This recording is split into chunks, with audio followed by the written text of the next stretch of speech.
Que a Primeira Guerra Mundial é menos famosa que a Segunda, todo mundo sabe. Mas o que pouca gente sabe é como realmente começou a Primeira Guerra Mundial. Senhoras e senhores, bem-vindos ao canal Story Tour. Eu sou o professor Danilo e hoje vamos destrinchar a história da Primeira Guerra Mundial.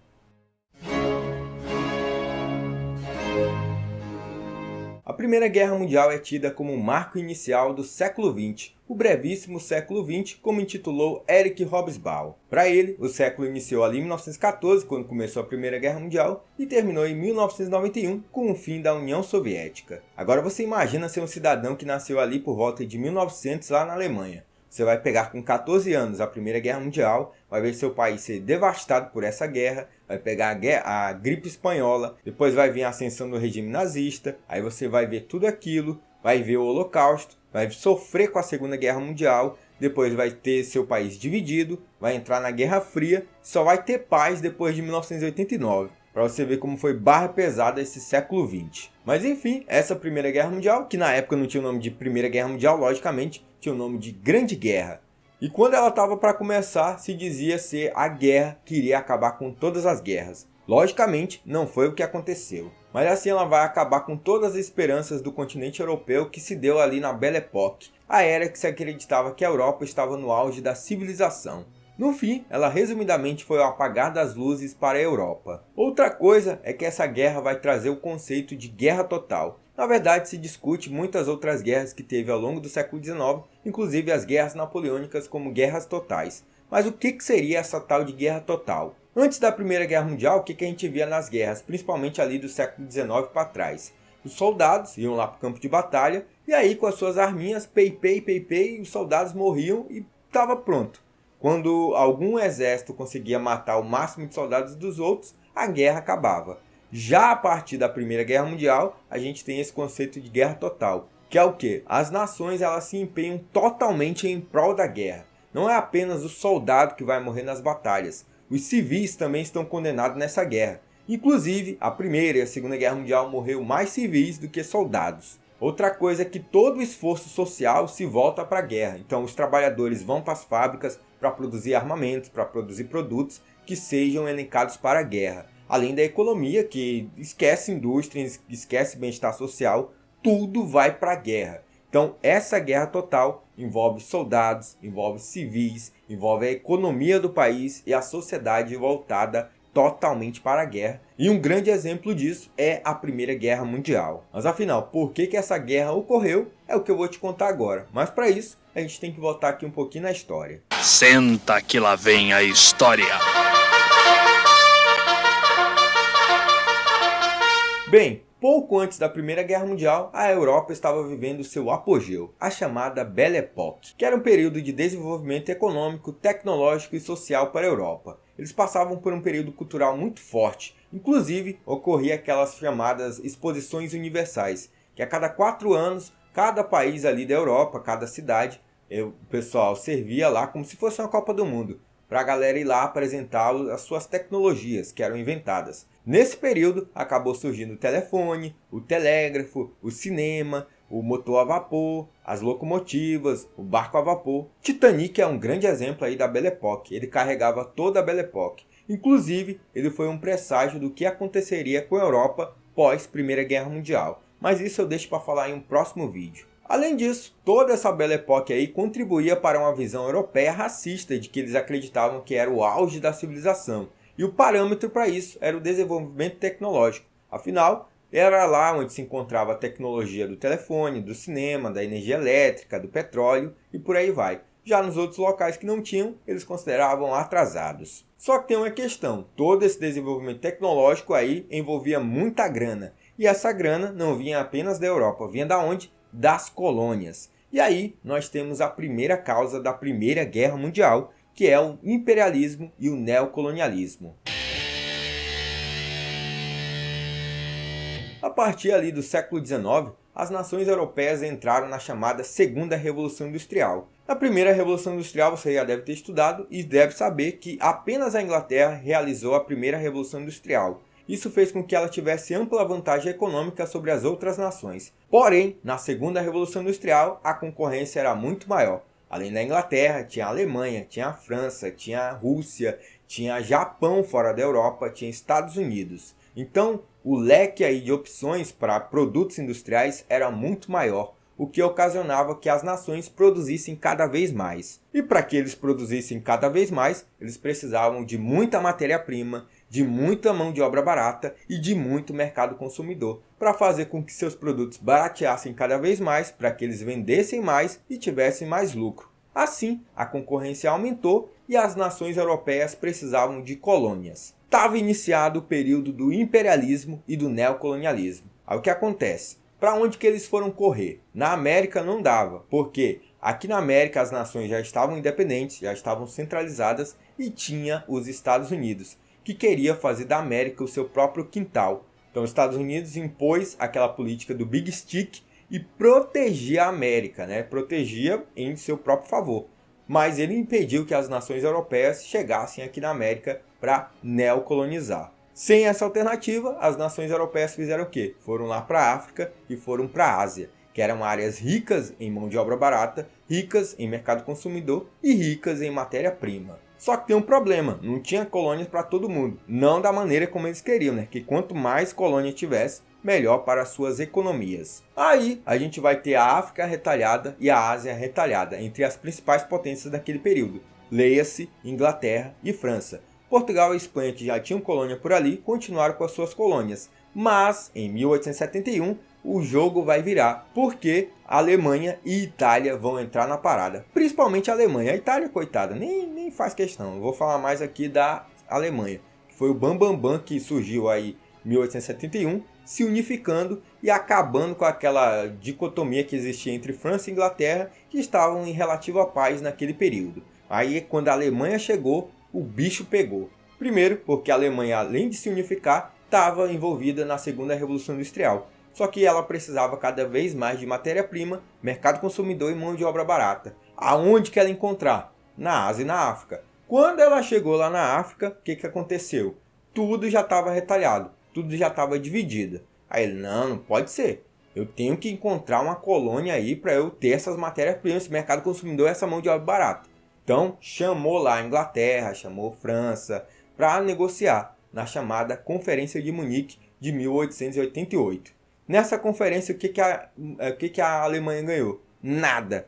E aí criou-se uma divergência entre essas potências. Então, por conta dessas brigas coloniais, isso vai levar a cada vez mais conflitos, que vai chegar na Europa e aí vai ocasionar a guerra. Então a primeira causa da Primeira Guerra Mundial é a disputa por colônias no imperialismo e no neocolonialismo. Já a segunda causa envolve uma rivalidade que era recente entre Alemanha e França. Essa rivalidade surgiu quando a Alemanha se unificou lá em 1871. A França, que tinha um domínio sobre o continente europeu, viu ali uma concorrente vizinha sendo muito forte, e se a Alemanha se unificasse poderia ser uma forte ameaça militar e economicamente para a França. Assim, o imperador Napoleão III tentou evitar de todas as formas a unificação da Alemanha. Só que a tentativa dele levou o quê? A uma guerra, a chamada Guerra Franco-Prussiana. Só que, meus amigos, foi uma tremenda humilhação para a França. A França não tancou a Alemanha e levou um pau nessa guerra. Inclusive, Paris ficou sitiada em mais ou menos 2 meses, até que o Napoleão III abdicasse. Aí foi passando o tempo, a Paris sitiada, sem comida, sem água, até que Napoleão III resolveu abdicar. Quando ele abdica, o que os alemães fazem? Se unificam ali em torno da Prússia, né, que era o estado central, que levou à unificação da Alemanha como um todo, e essa Prússia faz a unificação da Alemanha. Só que tem um detalhe, a Alemanha, além de fazer sua unificação, pegou territórios da França, a tão conhecida Alsácia-Lorena, região forte aí de minérios, que era o que a Alemanha estava precisando. Além disso, a festa de unificação da Alemanha se deu onde? No Palácio de Versalhes, aquele que era o palácio símbolo do poder da França durante mais de 300 anos. Então, meus amigos, foi uma humilhação completa. A França perdeu dinheiro, teve sua cidade sitiada, teve seu imperador abdicando e a festa de unificação foi feita no símbolo do poder da França. Pensa numa humilhação. A partir daí, a gente vai ter um revanchismo entre França, querendo se vingar, contra a Alemanha. Esse período também que vai de 1871, com o fim da Guerra Franco-Prussiana, até 1914, com o início da Primeira Guerra Mundial, além de ser Belle Époque, é chamado de Paz Armada. Por que Paz Armada? Porque é um período que está tendo paz, não teve nenhum conflito entre as nações europeias, porém, os caras estão ali se preparando, caso tenha alguma guerra, e já estejam preparados. Então o cara produz 38, produz metralhadora, produz avião, produz morteiro, produz bomba, produz aí, porque quando essa guerra começar, a gente está aqui, até o dente preparado para combater o inimigo. Então, esse período aí é também conhecido como Paz Armada. É nesse período também que as nações europeias vão se agrupar em dois lados, a Entente e as potências centrais. O que acontece? A França ela queria muito se vingar da Alemanha, só que não dava para ela tancar a Alemanha. A Alemanha já estava bem à frente economicamente, já estava bem à frente militarmente. Então a França, se ela fosse sozinha contra a Alemanha, ia levar um pau.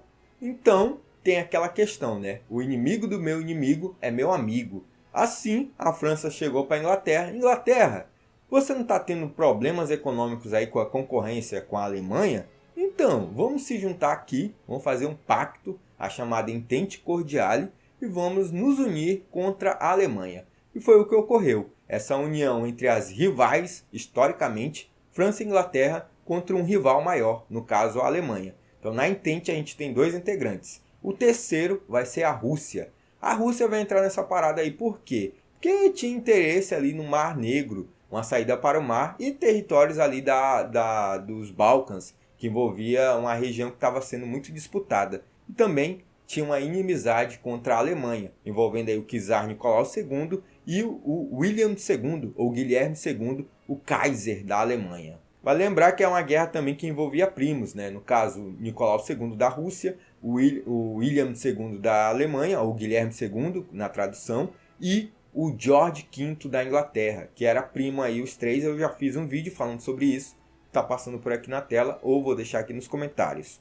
É o que acontece. Então nós temos aí a Entente, que é formada pela Rússia, pela Inglaterra e pela França. Do outro lado, nós tínhamos as potências centrais, que vai estar a Alemanha, que era inimigo de todos da Entente, a Áustria-Hungria, o Império Austro-Húngaro, que tinha ali fronteira com a Alemanha, amizade com a Alemanha e interesses em comum com a Alemanha. Também vai entrar a Itália, mas a Itália, meus amigos, ela é uma vira-casaca de primeira. O que vai acontecer com ela? Quando estiver prestes a começar a guerra, ela vai sair das potências centrais e vai entrar ao lado da Inglaterra e da França na Entente. Ela também vai receber propostas aí para ganhar colônias, mas no fim vai só se lascar. Também entra aí nas potências centrais o Império Turco-Otomano, que na época já não estava valendo de mais nada, só tinha um território extenso. Pra vocês terem uma ideia, nesse período o Império Turco-Otomano era chamado de o grande doente da Europa, porque ele estava se desfalecendo, só faltava dar um empurrãozinho. E esse empurrãozinho foi a própria Primeira Guerra Mundial. Então, nessa guerra, nós tínhamos 4 impérios, 5 no caso, o Império Russo, o Império Britânico, o Império Turco-Otomano, o Império Austro-Húngaro e o Império Alemão. No final, vai restar só um império, que é o Império Britânico. Mas enfim, a terceira causa da Primeira Guerra Mundial, que vai levar ao conflito de fato, foi a questão balcânica. Os Balcãs eram chamados de o barril de pólvora da Europa. Era uma região bem fragmentada e disputada por várias nacionalidades. Na época, parte era dominada pelo Império Turco-Otomano e parte era dominada pelo Império Austro-Húngaro. Aí o que acontece? Uma questão bem envolvida aí na Primeira Guerra Mundial era a questão do nacionalismo. Então tinha uma questão nacional envolvendo França e Inglaterra, tinha uma questão nacional envolvendo França contra a Alemanha, Inglaterra contra a Alemanha e por aí vai. Mas o forte era a questão nacional nos Balcãs. Porque como eu falei, tinha várias nacionalidades ali, etnias, nesses impérios, divididas entre esses impérios. Só que eles tinham os próprios projetos de unificação. A Sérvia queria sua unificação, a República Tcheca queria sua unificação, entre outras nações ali dos Balcãs. E os outros impérios tinham os projetos para aquela região dos Balcãs. Um projeto era o da Alemanha com a Áustria-Hungria para fazer o pan-germanismo, que seria a Grande Alemanha. O que seria esse pan-germanismo? Seria pegar aquela região dos Balcãs, unificar a Alemanha e a Áustria-Hungria e fazer essa Grande Alemanha. Além disso, a Alemanha queria fazer uma ferrovia que levasse até a África para escoar produtos e trazer matérias-primas, e ela passava diretamente ali nos Balcãs. Mas ali do outro lado, nós tínhamos outro projeto que envolvia os Balcãs, o projeto da Rússia, o pan-eslavismo, que era unir os povos de língua eslava no mesmo território. Não porque a Rússia era boazinha, mas porque ela tinha interesse naquele território que tinha saída para o mar, um mar de água quente, que a Rússia não tinha essa saída. Ela tinha uma saída pelo Pacífico, que envolveu até uma guerra com o Japão, em 1904, 1905, onde a Rússia levou um pau, e a saída pelo norte, onde tem um rio de água meio que congelada durante uma época do tempo. Então essa saída para o mar com água quente era necessária e essencial para o desenvolvimento industrial da Rússia. Assim, eles fizeram esse projeto do pan-eslavismo, que era unir os Balcãs junto à Rússia, nessa grande Rússia de língua eslava e etnia eslava. O que eles esqueceram, tanto o pan-germanismo da Alemanha quanto o pan-eslavismo da Rússia, era de perguntar o que os Balcãs queriam. Afinal, lá tinha várias nacionalidades e a galera queria era a sua própria unificação.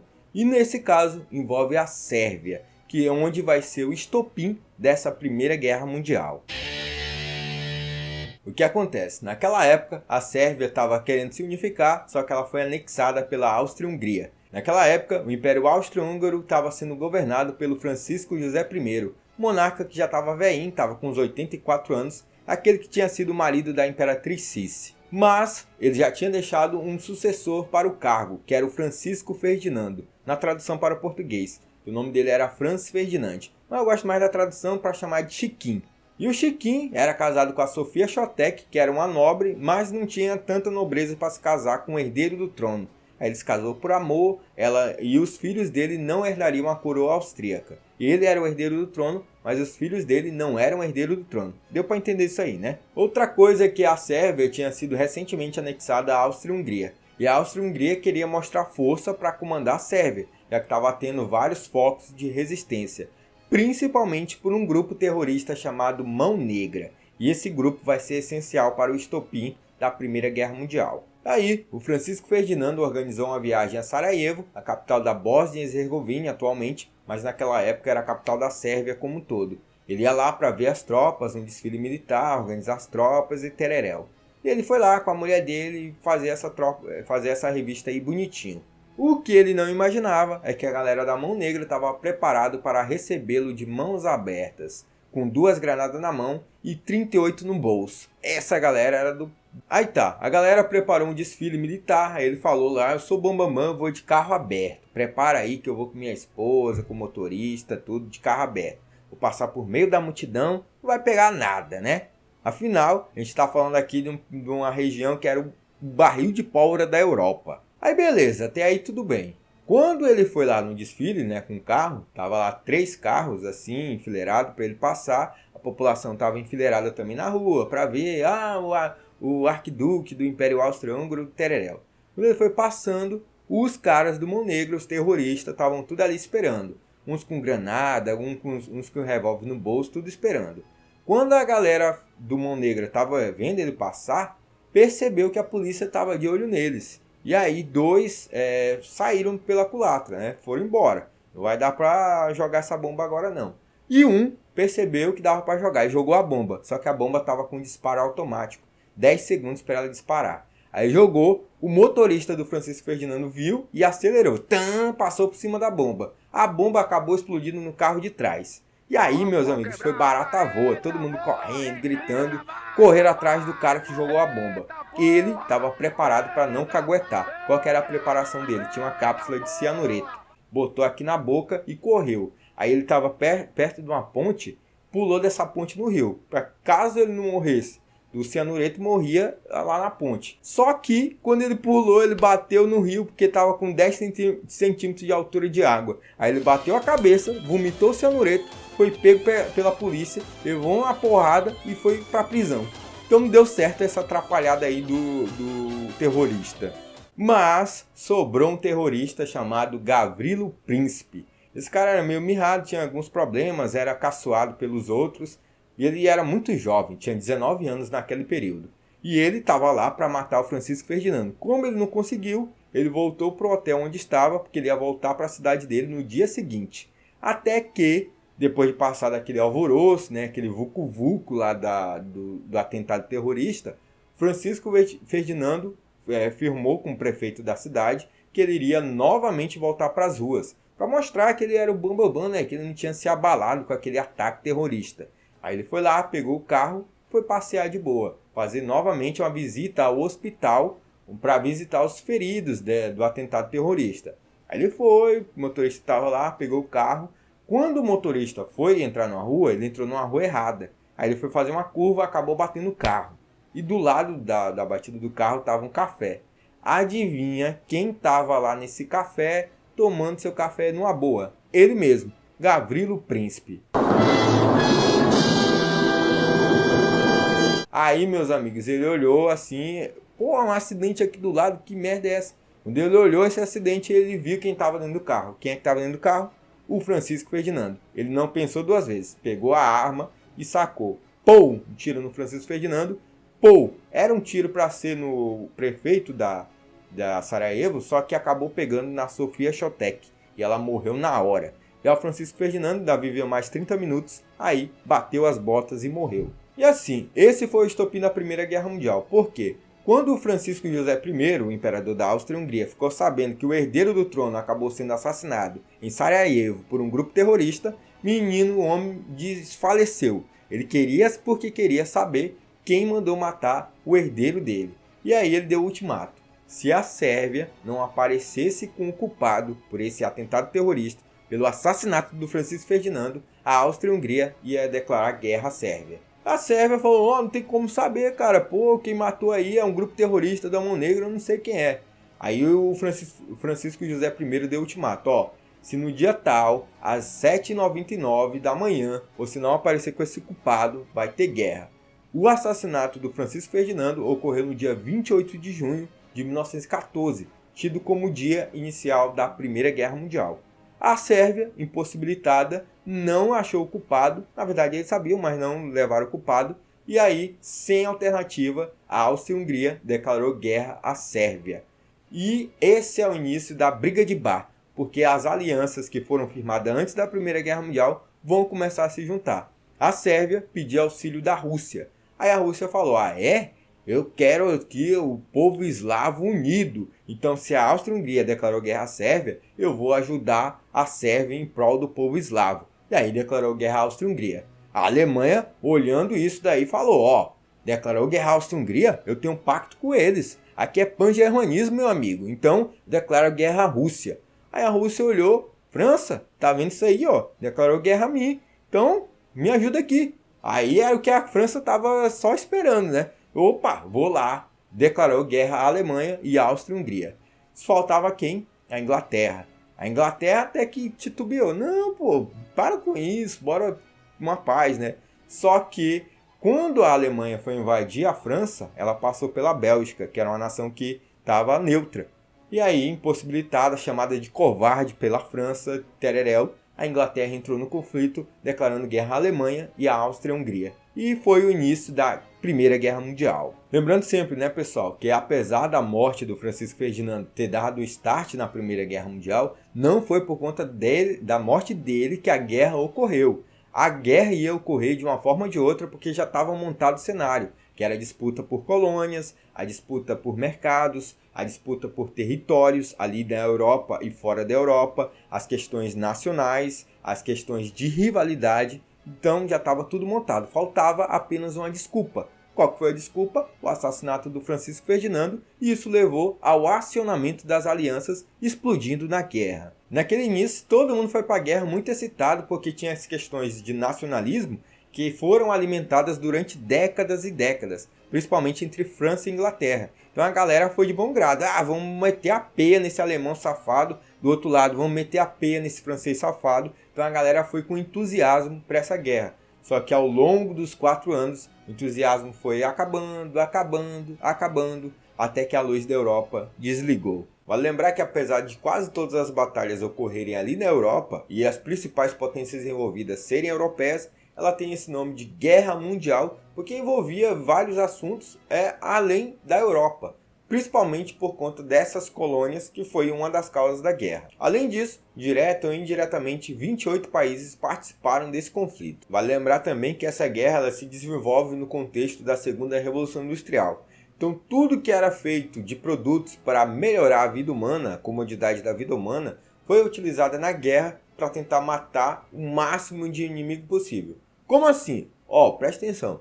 Quando a gente tinha lá na segunda Revolução Industrial, tinha algumas invenções que eram feitas para facilitar a vida humana. Por exemplo, os transportes, surgiu a ferrovia. A comunicação, surgiu o telefone. Então, quando começa a guerra, os transportes vão ser utilizados para levar o máximo de tropas possíveis. A comunicação também vai estar muito mais rápida, graças ao telégrafo, ao telefone, ao rádio, que vai melhorar a comunicação das tropas. Outra coisa é que a Primeira Guerra Mundial, ela vai dar um pontapé para que as mulheres comecem a entrar no mercado de trabalho de maneira definitiva. Desde a Primeira Guerra Mundial até os dias atuais, houve só uma evolução das mulheres no mercado de trabalho, ganhando mais postos, ganhando mais salário, ganhando mais direitos. Ainda não está como deveria ser, né, equiparado ao salário masculino, às benesses masculinas no campo do mercado de trabalho, mas desde a Primeira Guerra Mundial até os dias atuais, só evoluiu o número, os direitos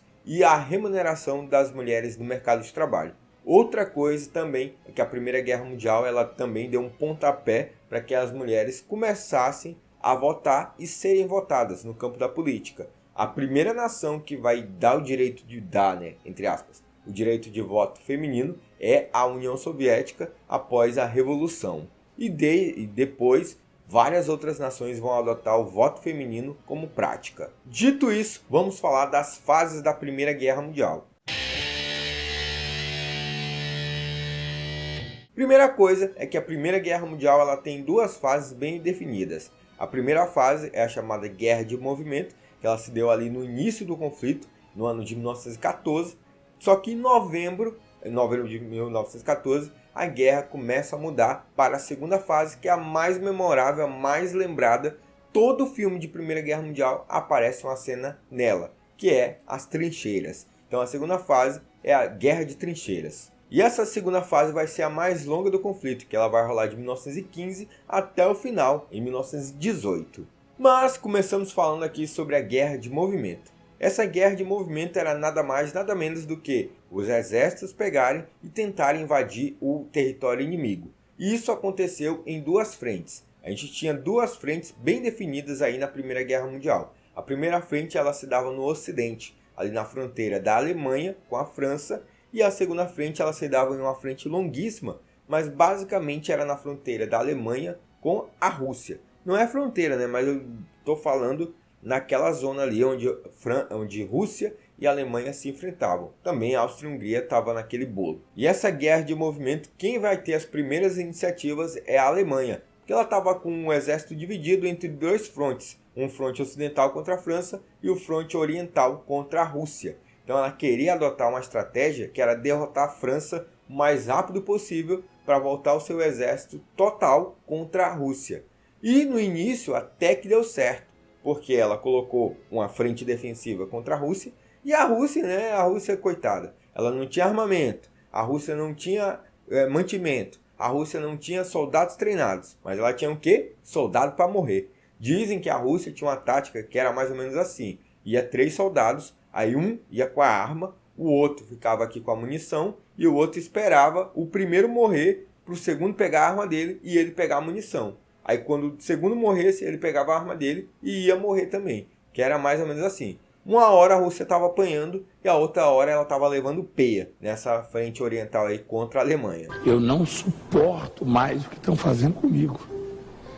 Eu não estou suportando mais. Eu estou no limite, Brasil. Eu tenho vergonha de falar isso. Já contra a França, a Alemanha adotou o chamado Plano Schlieffen, acho que é assim que fala, que alemão era o nome do chefe de Estado-Maior alemão, que ele bolou uma estratégia para vencer a França o mais rápido possível. Qual que era essa estratégia? A Alemanha ela iria dividir o exército em duas frentes, uma pelo sul, para atacar a França, e outra pelo norte. Essa pelo sul era meio que uma cobaia não, como é que fala? Era meio que uma isca, para chamar a França, botando o grosso do seu exército ali pelo sul. E a Grã-Bretanha também vai entrar aí um pouquinho depois, indo pela França para atacar a Alemanha. Mas enfim, Eles iam lá pelo sul, uma isca para atrair a França, enquanto pelo norte o grosso do exército ia atacar a França. Só que tem um porém, para atacar a França pelo norte, teria que invadir a Bélgica. E nessa ida, nesse plano Schlieffen, o sul tá atacando, o norte vem por cima e faz uma pinça. Espreme o exército francês até que eles peçam arrego e até que a Alemanha consiga chegar em Paris para que a França peça arrego e saia da guerra. E isso quase aconteceu, essa tática aí quase aconteceu. Os alemães soltaram a isca lá pelo sul, foram pelo norte, invadiram a Bélgica, entraram no território francês e quando eles estavam a 50 km de Paris, meio que as coisas estabilizaram, porque os franceses conseguiram barrar o ataque pelo norte lá da Alemanha. E olha, eu vou contar para vocês, eles barraram o ataque de uma forma bem inusitada. Isso porque quando os alemães estavam a quase 50 km de Paris, eles estavam vindo com tudo. Foi então que um general meio velhinho, chamado Gallieni, que estava comandando as tropas em Paris, ele teve uma ideia mirabolante, que era enviar as tropas que estavam em Paris para reforçar as tropas que estavam lá no Rio Marne, tentando conter o avanço da Alemanha. E foi o que aconteceu, só que tinha um problema. Como é que ele ia levar uma tropa de 6.000 soldados para chegar lá rápido antes dos alemães passarem pelo rio? Então ele teve uma ideia, mandar pelo trem. Só que tinha um problema, o trilho do trem tinha sido bombardeado, então não dava para enviar. E se eles fossem andando, os alemães já chegariam lá em Paris e não ia dar tempo. Foi então que ele teve uma ideia mirabolante. Qual que é a ideia?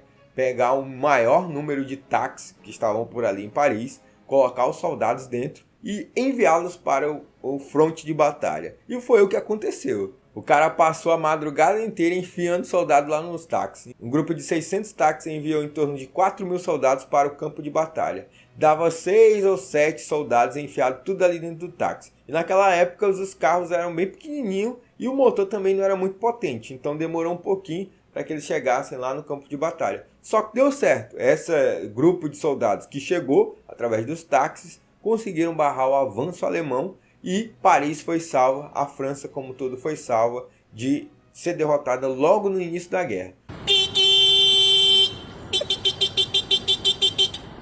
Aí galera, vai, vamos juntos, hein? Buzina! Curiosamente, na Segunda Guerra Mundial, a Alemanha vai adotar uma tática parecida, só que vai conseguir adentrar em Paris e adentrar dentro do território francês, fazendo com que a França saia do conflito. E hoje, quando você vai lá no Hotel dos Invalides, que fica em Paris, que é o hotel da história militar da França, tem até o espaço onde tem a tumba de Napoleão. Tem um vídeo aqui no canal que eu mostrei a tumba de Napoleão, mas tem um espaço lá onde tem um dos táxis que levaram os soldados para essa batalha lá perto do Rio Marne. E o mais legal de tudo é que os taxistas não cobraram nada do exército nem dos soldados, eles levaram em prol da nação francesa de barrar o avanço da Alemanha. É o que acontece, depois dessa reação da França de tentar barrar a Alemanha, a gente tem a entrada dos britânicos nesse conflito e aí vai ficar meio que empatado tanto no fronte ocidental quanto no fronte oriental. Só que ao longo do conflito a Alemanha vai metendo cacete na Rússia, assim como a Áustria e a Hungria auxiliando-os, e do fronte ocidental a coisa vai ficar mais estabilizada, vai ficar mais estática. É aí que entra a segunda fase do conflito, a chamada Guerra de Trincheiras. Essa Guerra de Trincheiras, que é a mais famosa do conflito, ela durou em torno de 3 anos. E o que era uma trincheira? A trincheira ela começou ali no início, mas para se salvar dos armamentos. E para se proteger das rajadas de bala, os caras começaram a cavar. Então, a princípio, a trincheira era apenas buracos para eles se protegerem. Com o desenrolar do conflito, com a evolução do conflito, eram linhas e linhas de buracos, túneis subterrâneos para proteger as tropas. Então eram linhas e linhas, quilômetros e quilômetros protegendo as tropas.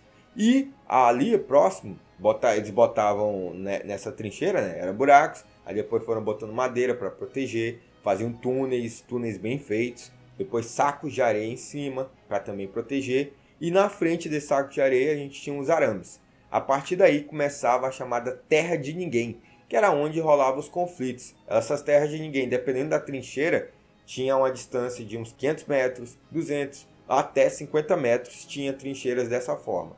E essa terra de ninguém era onde os soldados saíam para tentar invadir a trincheira do inimigo. Aí o carinha lá, o capitão, né, que tava com a apita, apitava, aí a galera saía correndo, muitos já morriam, outros chegavam na trincheira inimiga, chegava lá, tacava a baioneta, pá, matava o outro, às vezes tinha que voltar, às vezes levava um tiro, aí voltava. E quem viu algum filme aí da Primeira Guerra Mundial deve saber como é que é.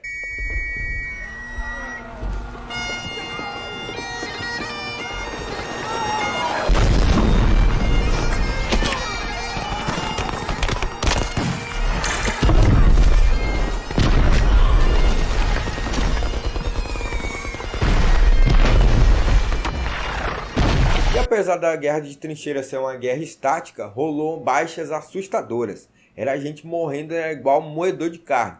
Principalmente porque os soldados ficavam ali meses e meses naquela trincheira para ganhar centímetros ou metros de território. Então a guerra ficava parada.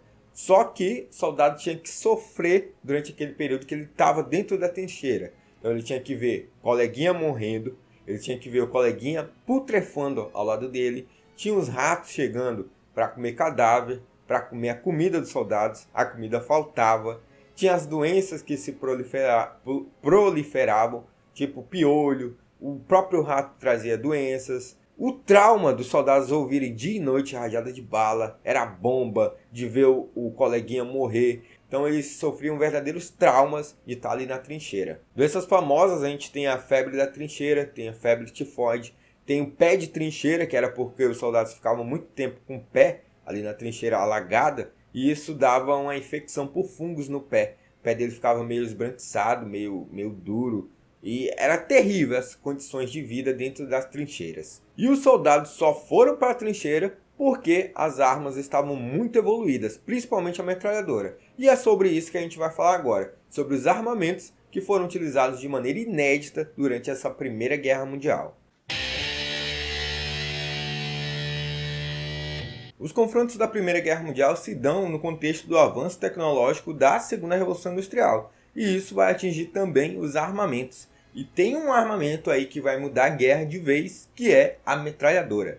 A metralhadora ela vai fazer com que a guerra evolua da guerra de movimento para a guerra de trincheira. Ela que vai fazer essa mudança. Isso porque agora a gente tem que falar aqui um pouquinho das guerras antes da metralhadora, né? Como é que ela se dava? Aquele famoso mosquetão.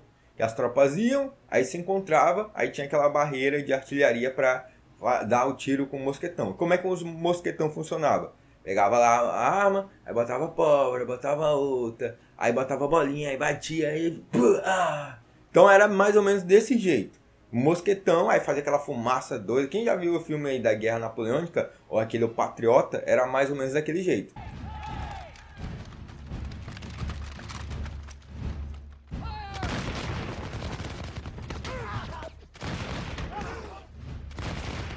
E nessa guerra a gente vai ter rifle mais preciso, a gente vai ter metralhadora, a gente vai ter um revólver, que é uma coisa que é melhor de atingir, né, de mirar, e a bala vai em uma direção mais certeira do que o mosquetão. Além disso, quando estava ali na trincheira, a gente tem a baioneta que botava caso você entrasse na trincheira para você atingir o inimigo. Vale lembrar também que essa guerra foi a última guerra onde a gente teve a cavalaria. No início, a França e também a Alemanha utilizou a cavalaria, tinha regimento de cavalaria, só que quando pegava a metralhadora, armava 3 carinha, pegava 5.000 do cara da cavalaria e matava de vez, porque era 1.000 tiros por minuto, então não dava, né? Então você vinha com a tropa de 5.000 cara, aí armava 3, 4 carinha com a metralhadora, matava todo mundo, não tinha como.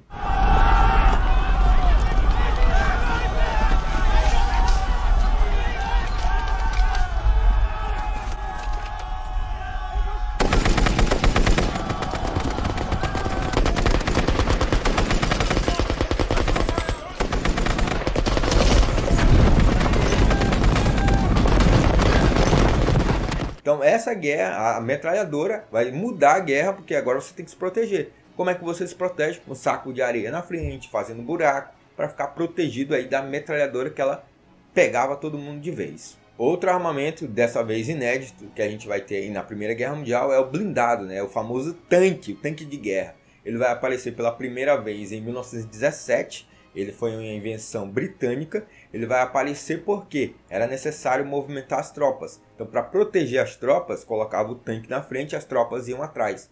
Também era utilizado para ultrapassar as trincheiras. Pegava, passava por cima. Ele ainda não tinha aquela questão que era aquele tubo, né, onde botava um míssil e ele atirava. E isso só vai acontecer após a Primeira Guerra Mundial, nesse contexto da evolução dos armamentos. Outra inovação que a gente vai ter aí na Primeira Guerra Mundial são os combates aéreos, né, com os aviões. A princípio, os aviões não eram feitos para combate, eles eram feitos mais para observação. Então lá por cima era utilizado só para ver os pontos-chave da cidade, como polos industriais, fonte de combustível, onde é que são os trilhos, as rotas, como é que estavam as trincheiras, os acampamentos. Então eles eram utilizados mais para reconhecimento. Com o passar da guerra é que as coisas vão mudar. Primeiro a gente vai ter os combates entre os próprios pilotos, que levavam a arminha, aí olhava os caras passando assim e atirava, pou, pou, pou. Então não se dava um combate aéreo muito chiquezão, né? Depois a gente vai ter os bombardeiros, eles pegavam no colo mesmo, levavam a bomba, jogavam lá de cima e tereréu. O dirigível também vai ser utilizado para esse reconhecimento e para bombardeio. A mudança dos combates aéreos vai se dar quando um cara holandês que estava a mando da Alemanha, chamado Anthony Fokker, ele vai fazer uma metralhadora sincronizada com a hélice. Por quê? O avião naquele período, né, tinha aquelas asas assim, aquele 14 bis. Imaginei o 14 bis do Santos Dumont, o inventor do avião. Se você acha que o inventor do avião foram os irmãos estadunidenses, você está muito errado. Então tem que ser patriota, é Santos Dumont. Mas enfim, o avião era aquele lá, com as asinhas assim, 14 bis, né? E tinha a hélice na frente. O problema dos combates aéreos era onde colocar essa arma. Porque se colocasse de um lado, poderia pinar, né? Ele ficar meio troncho e não dava. Aí, esse cara, Anthony Fokker, ele colocou uma metralhadora na hélice. Qual que é o problema? Se você está atirando aqui na frente da hélice, você vai bater na hélice, né? Aí, ele fez uma invenção que era o seguinte. Tinha a hélice tripla, né? O símbolo da Mercedes. A Mercedes fabricava avião naquele período. Inclusive, ela vai fabricar na Segunda Guerra Mundial, assim como a BMW, que tem um símbolo também como uma hélice de avião rodando. E a da Mercedes é uma hélice parada. Então tinha aquele símbolo triplo, né? Duas aqui e uma aqui em cima. Vou botar aí na imagem para ficar melhor. Então, o que ela faz? Ela tem um milissegundo que ela vai passando, uma hélice passa, aí deixa um espaço, aí vem a outra. Aí deixa um espaço, aí vem a outra. Aí ele sincronizou a metralhadora para na hora que a hélice está passando aqui, ela atira. Tá, tá, tá. Aí vem a outra. Tá, tá, tá. Aí vem a outra. Tá, tá, tá. Aí vem a outra. Tá, tá, tá. Então é muito rápido, mas dava para sair a arma, né? O cara ficar atirando enquanto a hélice vai passando. Deu para entender? Então ele sincronizou para que a metralhadora atirasse enquanto a hélice está passando, deixando o espaço vão. Genial! Mas foi uma invenção que matava, né? Mas essa invenção aí fez com que os combates aéreos se tornassem comuns. É aí que a gente vai ter também os ases. Na França, geralmente o MAS da aviação, ele ganhava esse título quando ele abatia 5 aviões. Já do lado da Alemanha era mais difícil, era 10. E o maior AS foi o Barão Vermelho, o Manfred von Richthofen. Dizem que ele tem um parentesco aí com a Suzanne von Richthofen, aquela que matou os pais aqui no Brasil. Tem um parentesco aí longínquo, mas ele foi o cara que mais abateu aviões inimigos. Ele abateu 80. E engraçado que esse cara, ele morreu não no combate aéreo. Ele morreu por um cara que estava embaixo. Ele morreu em 1916 na Batalha de Somme. Foi uma das maiores batalhas da Primeira Guerra Mundial. Então ele estava voando, aí ele deu um rasante assim. Aí o cara aqui embaixo mirou, deu um tiro. Pum! E dizem que atingiu bem o furico dele. Aí ele pegou a bala aqui embaixo e saiu atravessando. E assim ele morreu lá em 1916. E ficou muito famoso por ser o maior AS da Primeira Guerra Mundial. Outro armamento que a gente vai ter de novidade aí são os submarinos, principalmente do lado alemão, os U-Boot. Eles vão ser utilizados nas batalhas navais, principalmente porque a Inglaterra era a principal marinha do mundo. Então, para combater a Inglaterra, precisava de uma arma surpreendente, como submarinos. Só que antes da guerra iniciar, a Alemanha investiu pesadamente numa marinha de guerra, mas não conseguiu assim confrontar a Inglaterra. Se tivesse investido mais nos submarinos, tinha tido mais resultado. Só que fez mais de navios de combate do que de submarinos. Mas os submarinos fizeram um estrago e fez um estrago principal, que era colocar os Estados Unidos no conflito, mas isso eu vou já falar para vocês. E a maior batalha naval que nós tivemos na Primeira Guerra Mundial foi a Batalha da Jutlândia, que ocorreu em 1916. E por último, não menos importante, outra novidade de armamentos que essa guerra trouxe foram das armas químicas. Então, pela primeira vez, a gente vai ter uma guerra onde as armas químicas vão ser utilizadas, principalmente o gás do cloro, que era muito utilizado. Então, esses gases vão ser utilizados principalmente para tentar tirar os caras da trincheira. Então, vai jogar lá para tentar fazer com que os soldados saíssem da trincheira para invadir melhor. Só que tinha um problema. Como é que enviava esses gases? Porque até naquele período os mísseis ainda não tinham sido feitos. Então, era feito de maneira bem rudimentar. Pegava os cilindros dos gases, abria e esperava o vento levar. O problema é que uma hora o vento está para lá, uma hora o vento está para cá. Então você poderia ser atingido pelo seu próprio gás que você soltou para lá, que de tarde o vento mudou e está trazendo gás para cá. Então era uma barata voa, era correria, era doideira. Ao longo da guerra é que esses armamentos vão sendo melhorados para tentar ter um alcance maior. E ao final da guerra a gente vai ter um acordo que é de não poder utilizar armas químicas em guerra, pelo estrago que ela fazia. Porém, as nações até hoje utilizam, né? Principalmente quem é bambambam, tipo Estados Unidos, né? Na guerra do Vietnã usou da torta e direito. Algumas denúncias a respeito de Israel utilizando bomba de fósforo na questão agora atual aí contra a Palestina. O Japão também utilizou muito isso na Segunda Guerra Mundial. Então tem um acordo, as nações assinaram, que é para não utilizar armas químicas, mas mesmo assim eles utilizam. Então, basicamente, esses foram os principais armamentos utilizados e as principais inovações do campo das armas na Primeira Guerra Mundial.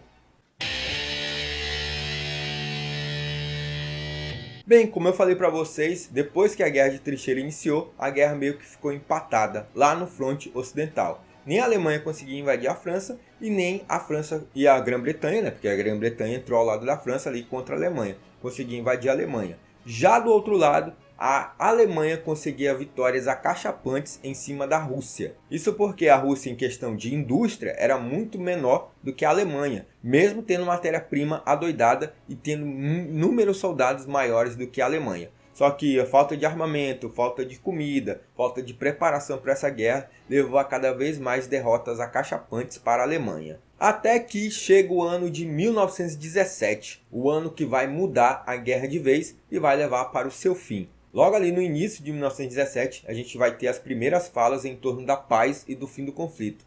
E essas falas vão vir do presidente Woodrow Wilson dos Estados Unidos. Ele queria propor uma paz sem vencedores e que a guerra acabasse de vez. Só que ninguém ali do lado da Alemanha, do lado da Inglaterra e da França deu bola pro coitado. Só que ele continuou trabalhando tanto do lado da Alemanha quanto do lado da França para tentar conseguir uma paz.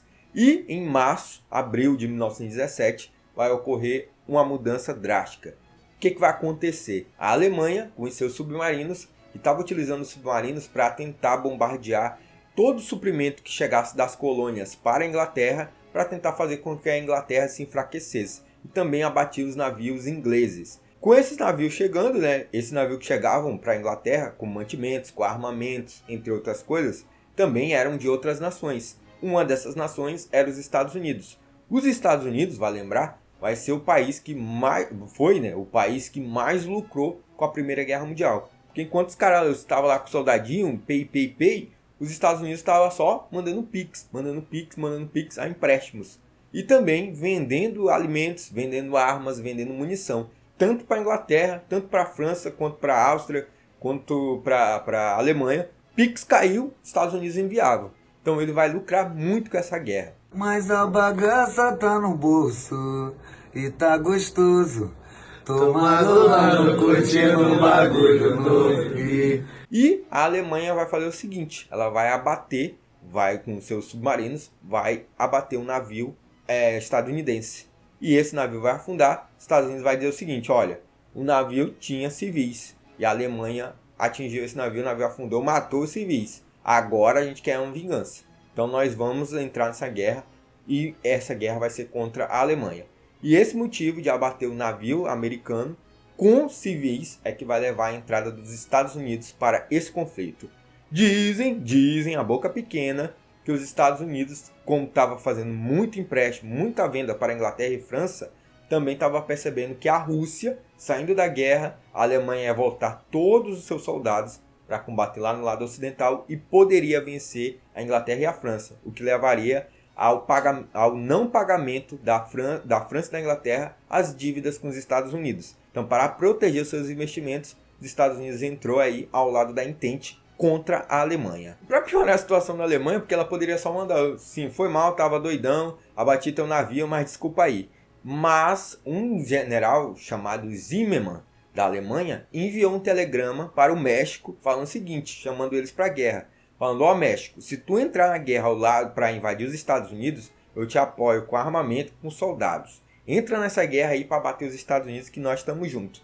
E os americanos pegaram esse telegrama, interceptaram e ficaram sabendo, divulgaram na imprensa. E aí a população toda foi, agora a gente tem que pegar esses alemães aí, esses alemães são safados. A gente não pode confiar neles não, vamos para a guerra, vamos pegar eles. E foi o que aconteceu. Os Estados Unidos entrou no conflito ao lado da Entente. Não entrou apenas com o maior poder econômico daquele período, com um país gigantesco, com muita matéria-prima, sem estar sendo atacado. Mandou 1 milhão de soldados, com a logística boa, com armamentos top, novos, o que fez desequilibrar o conflito. Outra grande mudança que a gente vai ter em 1917 é a saída da Rússia desse conflito. Em fevereiro, ou março, dependendo do calendário, porque tem uma questão do calendário que depois eu vou explicar para vocês quando eu falar de Revolução Russa. Mas em fevereiro ou março, a Rússia vai fazer a revolução, onde o czar ele vai abdicar. Só que a Rússia vai se manter na guerra até que chega outubro, onde os bolcheviques, os comunistas, vão tomar o poder e vão conversar com a Alemanha para fazer um tratado para retirar a Rússia. Que a Rússia, uma hora ela apanhava, outra hora ela levava um cacete, como eu falei que era a tática, né? Foi o país que mais teve perdas aí na Primeira Guerra Mundial, então a população já não aguentava mais. Fora a falta de alimento, fora a falta de munição, entre outras coisas. Aí Lênin vai conseguir, com a Alemanha, fazer o Tratado de Brest-Litovsk. Vai ser assinado em 1918, onde a Rússia ela sai da guerra, só que ela sai de forma humilhante, que ela perdia mais ou menos 10% do seu território para a Rússia, para a Alemanha no caso. Só que, ao final da guerra, quem vai sair vitorioso é a Entente. E quem estava do lado da Entente? A Rússia. Então meio que esse acordo ele vai ser rasgado. Mas naquele momento era um acordo humilhante que colocava a Rússia para fora da guerra como perdedora e dava 10% do território russo para a Alemanha. Aí o que acontece? Com a saída da Rússia da guerra, o que a Alemanha fez? Pegou todos os soldados que estavam no lado oriental e levou para o lado ocidental. Que esse era o momento de fazer uma grande ofensiva para tentar sair da trincheira e acabar com essa guerra. E essa última batalha decisiva que os alemães colocaram todas as fichas foi a Batalha de Amiens. Mas não teve jeito não, porque do outro lado estava a França, Inglaterra e Estados Unidos. E eles conseguiram derrotar a Alemanha nesse conflito. Para você ter uma ideia, do lado dos aliados, da Entente, né, no caso, morreu em torno de 40 mil pessoas. E da Alemanha morreu o dobro de soldados, 80 mil pessoas. Então, depois dessa derrota aí, acachapante, não teve jeito. Em novembro, o Guilherme II, né, o Kaiser, ou William II, ele abdicou, teve que fugir da Alemanha para a Holanda, porque senão ia ser preso. Ele foi lá se exilar na Holanda. E a Alemanha, ela se rendeu. Dizia que não dava para vencer a guerra e que tinha que se render. E é o que acontece, acaba a guerra ali em novembro de 1918. Mais precisamente em 11 de novembro de 1918, depois de 52 semanas de guerra. Quanto é que dá 52 semanas? É tipo grávida quando fala, ah, você tá grávida? Tô. De quanto tempo? 32 semanas. Eu vou lá saber o que é, mas é 52 semanas, mais ou menos 4 anos de conflito. Detalhe é que o armistício entre a Alemanha e França se deu no vagão de trem em Compiègne, numa floresta. Eles assinaram lá o armistício da retirada da Alemanha da guerra. Esse vagão ele tem uma história muito legal. Por quê? Legal, né? Porque o que vai acontecer? Os franceses vão pegar esse vagão de trem e vão colocar no Hotel dos Inválidos. E na verdade é um museu, não é hotel. É um museu de guerra da França. E na Segunda Guerra Mundial, quando o Adolf Hitler invadir a França e fazer com que eles saiam do conflito, né, assinem o armistício, ele vai pegar esse trem que estava lá no museu, vai levar para a floresta aí de Compiègne, vai colocar no exato lugar e vai fazer com que os franceses assinem o armistício. Pensa no revanchismo que esses caras tinham na Primeira e na Segunda Guerra Mundial. Mas enfim, antes de falar dos acordos e das consequências da Primeira Guerra Mundial, eu tenho que fazer um off-topic aqui rapidinho, que é o quê? A participação do Brasil nessa guerra, né, pessoal? Afinal, o Brasil foi um dos poucos países da América do Sul que participou desse conflito. E não deixou feio não. Ali no início do conflito, como o Brasil tinha relações boas com a Alemanha, com a Itália, com os Estados Unidos, com a França, com a Inglaterra, o Brasil ele meio que ficou neutro, só estudando como é que estava esse conflito. Quem era do lado alemão, Santa Catarina, Rio Grande do Sul, onde tinha muito imigrante, ficava do lado da Alemanha. Lembrar que nessa Primeira Guerra Mundial não tinha um lado assim que você possa dizer qual que era o certo, qual que era o errado. Eles estavam ali com choques econômicos por colônias e por aí vai. Então não tinha um lado que você poderia dizer, olha, esse lado aqui é o errado, esse lado aqui é o certo. Já na segunda, aí a gente pode dizer que tem um lado errado aí, né? Mas nessa primeira não, era choque entre potências. Cada um ali estava brigando por seus interesses. Mas enfim, o Brasil adotou a neutralidade. Até que, em 1917, a Alemanha fala o seguinte, ó, bombardeia qualquer navio que estiver entrando no espaço para abastecer a Inglaterra. Qualquer bandeira vai ser bombardeada. É nisso que eles atacam um navio americano e também vão atacar um navio brasileiro. Estava indo para lá levar mantimentos e comida para a Inglaterra. O navio brasileiro é abatido. Aí o Brasil, porra, reclama, né? Pô, Alemanha, nosso navio aí, você tá atingindo, pô, tá de sacanagem, não sei o quê. Aí depois outro navio atingido. Aí o Brasil, não, meu amigo, de novo, pô, um errar humano, errar 2 vezes já é sacanagem. Aí terceira, quarta, vários navios brasileiros são atacados. E aí o Brasil não teve jeito, teve que declarar guerra à Alemanha. Essa declaração se deu em 26 de outubro de 1917 e colocou o Brasil na guerra ao lado da Entente. Aí o que acontece? O Brasil ele se preparou para ajudar a Inglaterra nesse confronto naval que estava ocorrendo ali no Mar Mediterrâneo. E o Brasil mandou uma tropa para ajudar a Inglaterra. No dia 7 de março de 1918, partiu do Brasil 2 cruzados, 5 contra-torpedeiros, um navio auxiliar e um rebocador. Tudo isso para combater a Alemanha. O que acontece é que eles chegaram depois que a guerra acabou.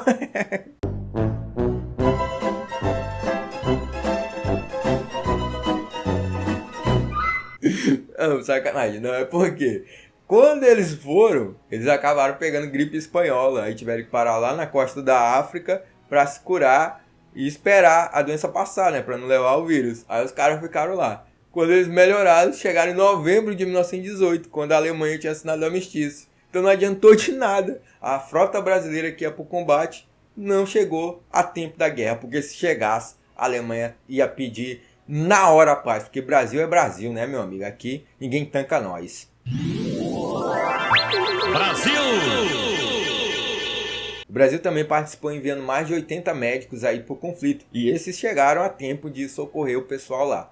Mas essa participação do Brasil, essa pequena participação, fez com que o Brasil entrasse nas negociações de paz da Liga das Nações, do Conselho que teve lá para ver os acordos de paz. O Brasil até queria uma cadeira cativa no Conselho de Segurança da Liga das Nações, o que foi vetado, mas foi um fator importante aí no campo da diplomacia. Esse objetivo vai ser conseguido ao final da Segunda Guerra Mundial. Depois eu falo para vocês sobre isso, né, que o Brasil faz parte do Conselho de Segurança, não do Conselho de Segurança, que é aqueles 5, mas é no conselho que tem, que eu esqueci o nome agora, mas o Brasil faz parte, inclusive todo ano, o presidente brasileiro faz o discurso de abertura da Assembleia Geral da ONU. Fechado esse off-tópico da participação do Brasil na guerra, agora a gente vai ver as consequências e os tratados de paz. Como uma das primeiras consequências que a gente pode citar aqui da Primeira Guerra Mundial é a mais visível, né, que é o número de mortos e feridos. Em torno de 10 milhões de pessoas morreram na Primeira Guerra Mundial, maioria da Rússia. O campo de soldado, mesmo ela saindo um ano antes, ela foi o país que mais teve baixas. E em torno de 20 milhões de feridos e baixas desaparecidos aí durante a Primeira Guerra Mundial. Fora aquela galera que ficou com trauma danado das trincheiras, dos barulhos, entre outras coisas. E também a galera que ficou com decepações, se é que se dá para falar essa palavra. Ficaram sem braço, ficaram sem perna, pedaço da orelha, entre outras coisas. Essa é a primeira consequência, é a consequência mais visível e a consequência mais dolorida, né? Você perdeu uma pessoa em prol de uma guerra que, no fim, não levou a nada, porque gerou foi outra guerra. Mas assim, até que era evitável, e o presidente dos Estados Unidos colocou propostas para evitar que uma nova guerra nascesse ali entre as potências europeias, no chamado 14 pontos de Wilson, que é em referência ao Woodrow Wilson, presidente dos Estados Unidos. O que ele queria colocar? Desde 1917, ele já falava de uma paz sem vencedores. Ele colocou esses 14 pontos para não culpar nem Inglaterra, em França, causando a guerra, e muito menos a Alemanha. Então ele queria falar, entraram em guerra, ok, mas a partir de agora vamos construir um mundo onde não tenha vencedores, só tenha vencidos, onde a gente possa trazer a paz. Ele colocou lá os 14 pontos dele. Só que a Inglaterra e a França chegaram. Meu amigo, você chegou agora. Você acha que é quem, hein? Você vem lá do Atlântico e quer botar a banca aqui? Então não vamos aceitar não, porque a gente vai escrotizar a Alemanha. A gente quer a nossa vingança. A Alemanha vai pagar por essa guerra. Então não aceitaram os 14 pontos de Wilson. Em consequência, os Estados Unidos se recusou a fazer parte da Liga das Nações. Era meio que o embrião da ONU, que foi criado ali ao final da Primeira Guerra Mundial, que era para ter nações lutando em prol da paz. Só que vários países não fizeram parte dessa Liga das Nações. As duas principais potências pós Primeira Guerra Mundial não vão fazer parte. Estados Unidos de um lado e União Soviética de outro. Entre outros países aí também não vão fazer parte dessa Liga das Nações e ela vai fracassar bonito. Outra consequência da Primeira Guerra Mundial é a mudança do eixo econômico capitalista. Se antes da Primeira Guerra Mundial a gente tinha a Europa como potência cultural, potência econômica, entre outras coisas, após a Primeira Guerra Mundial, adivinha quem é que vai ser essa potência capitalista? Ele mesmo, os Estados Unidos. O país que mais lucrou aí com a Primeira Guerra Mundial, tinha um polo industrial muito forte e crescente, não foi atingido por nenhuma bomba durante o conflito, estava com todas as suas fábricas intactas, tinha uma população crescente, então os Estados Unidos passou a ser a potência econômica pós Primeira Guerra Mundial. Ainda vai rivalizar ali com a Grã-Bretanha e após a Segunda Guerra Mundial, aí sim vai ter o protagonismo de fato. Mas o eixo econômico após a Primeira Guerra Mundial vai mudar da Europa para os Estados Unidos. Acho que é a terceira ou quarta. Terceira ou quarta consequência é a redefinição do mapa europeu. Por quê?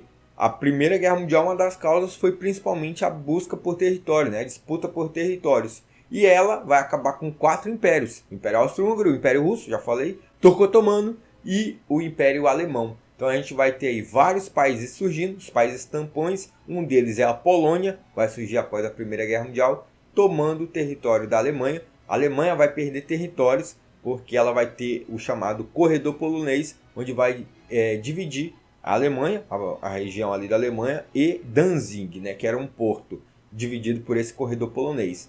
Vai nascer nos Balcãs várias naçõezinhas, uma delas importante é a Iugoslávia, mas vai nascer a Tchecoslováquia, a Áustria e a Hungria vão se separar, o Império Turco-Otomano, que vai acabar, vai virar só Turquia. E o lado do Oriente Médio é que vai ser disputado pela Grã-Bretanha e França. Através da Liga das Nações, eles vão ocupar aquela área. E uma área importante aí que a Grã-Bretanha vai ocupar é a Palestina, onde eles vão fazer um projeto para tentar criar um Estado palestino e um Estado judeu, mas não vai dar certo. Isso vai ser deixado para depois da Segunda Guerra Mundial. E a última e principal consequência que a gente vai ter aí da Primeira Guerra Mundial é o Tratado de Versalhes, que foi o embrião da ascensão do nazismo e do fascismo e da Segunda Guerra Mundial. Esse tratado colocou tudo que estava se trabalhando em prol da paz a perder. Esse tratado ele vai ser o embrião da Segunda Guerra Mundial. Por quê? Veja só, como eu falei, os 14 pontos de Wilson eram a tentativa de trazer uma paz sem vencedores. Só que Inglaterra e França não. Vamos escrotizar a Alemanha para que ela não ressurja como nossa rival. A gente vai deixar ela acabada. E assim, em 1919, foi assinado o Tratado de Versalhes, justamente no Salão dos Espelhos, onde a Alemanha tinha comemorado a sua unificação após derrotar a França na Guerra Franco-Prussiana. E o que dizia esse tratado? Além de uma indenização de bilhões de dólares que a Alemanha tinha que pagar, ela perdia territórios. Alsácia-Lorena, que ela tinha tomado da França lá na Guerra Franco-Prussiana, a França toma de volta, perdeu a Renânia, perdeu aquela parte que eu falei que deu para a Polônia para criar o corredor polonês, perdeu colônias, 2 colônias que a Alemanha tinha na África, entre outros territórios. Então, essa perca de território, principalmente territórios chaves para a economia alemã, foi um baque na economia alemã. Além disso, a Alemanha não podia mais ter exército, ela podia contar com no máximo 100 mil soldados. E também não podia produzir armamentos acima de calibre 38. Então o máximo que ela poderia produzir era um revólverzinho assim, 38. Escopeta, metralhadora, tudo isso daí era proibido. Ela também vai perder patentes, indústrias vão ser transferidas para a França, para a Inglaterra.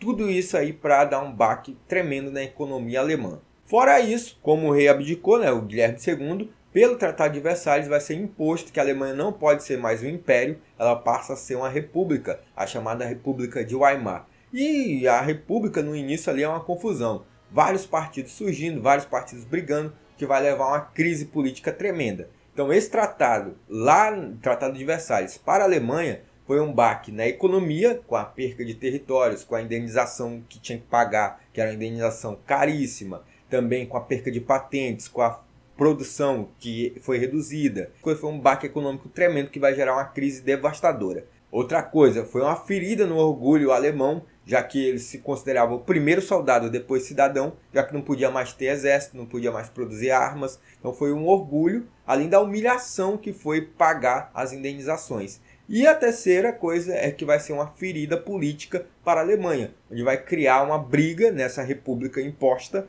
onde eles vão ter várias facções brigando para chegar até o poder. E a crise econômica vai agravar essa crise política, o que vai levar a, quando chegar lá um cara que tem uma boa oratória, que tenha seguidores, que tenha ideias, que possam juntar pessoas que tenham orgulho ferido para tentar se vingar, isso aí vai ser um prato cheio para Adolf Hitler chegar, trazer os culpados e dizer que tem uma solução para esses problemas. Então por isso, Tratado de Versalhes, no lugar de acabar com a guerra e colocar uma paz definitiva, ele cria uma segunda guerra. No caso, a Segunda Guerra Mundial, graças a criar o terreno para que o nazismo e também o fascismo ele ascenda ali na Europa. Também nessa redefinição do mapa europeu, a gente tem o surgimento de um novo país que vai ser uma nova potência, que é a União Soviética. Ela sai da guerra graças à Revolução e entra num período de guerra civil, só que ao final vai nascer a União Soviética,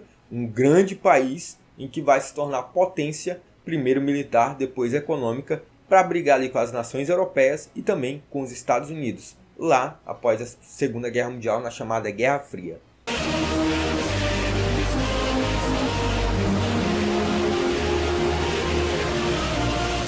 Então é isso, pessoal. Mais ou menos essa foi a história da Primeira Guerra Mundial. Uma guerra que a princípio seria a guerra para acabar com todas as outras guerras, mas que no fim acabou gerando mais guerras e mais conflitos. Uma guerra que foi feita a princípio por a ganância capitalista de buscar novos mercados, novas fontes de matéria-prima e mercado consumidor, e também as questões nacionalistas, e levou esse conflito aí ao longo de 4 anos, deixando 10 milhões de mortos e 20 milhões de baixas em todas as nações ali que lutaram nesse conflito. Comente aqui se você gostou desse tipo de vídeo, se eu deixei passar algo, se você quiser acrescentar, também comenta aqui. Se você quiser corrigir algo, também deixa aqui nos comentários. No próximo vídeo eu vou tentar trazer sobre a Revolução Russa. E aí, estão gostando desse mini curso sobre o século XX, iniciado com a Primeira Guerra Mundial? Vamos terminar só lá com o fim da União Soviética. Será que vai ser legal?